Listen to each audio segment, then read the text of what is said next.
Since the start, the Biden administration has not once urged Israel to stop its constant attacks on Gaza until Biden heard this at a fundraiser Wednesday night. Rabbi, I need you to call for a ceasefire right now. He responded, it's time for a pause to get the prisoners out.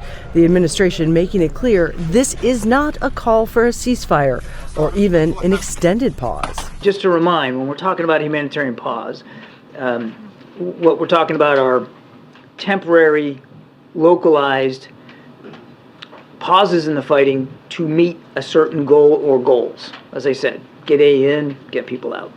As he heads to Israel, Secretary of State Antony Blinken said he would be working with Israel to come up with concrete steps to try and protect civilians without giving any details.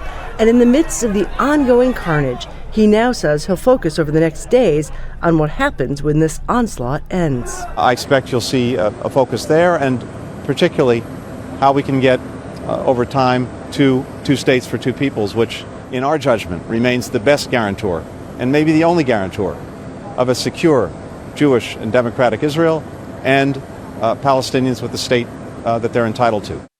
But there are growing questions about the way Israel is conducting this war and the growing civilian death toll.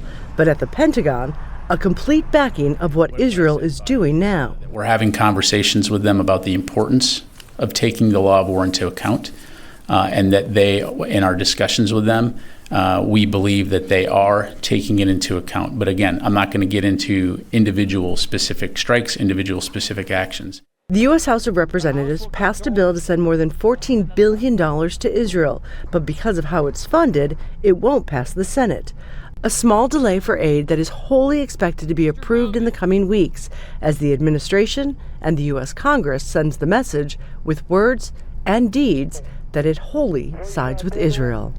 Patty Culhane, Al Jazeera, Washington.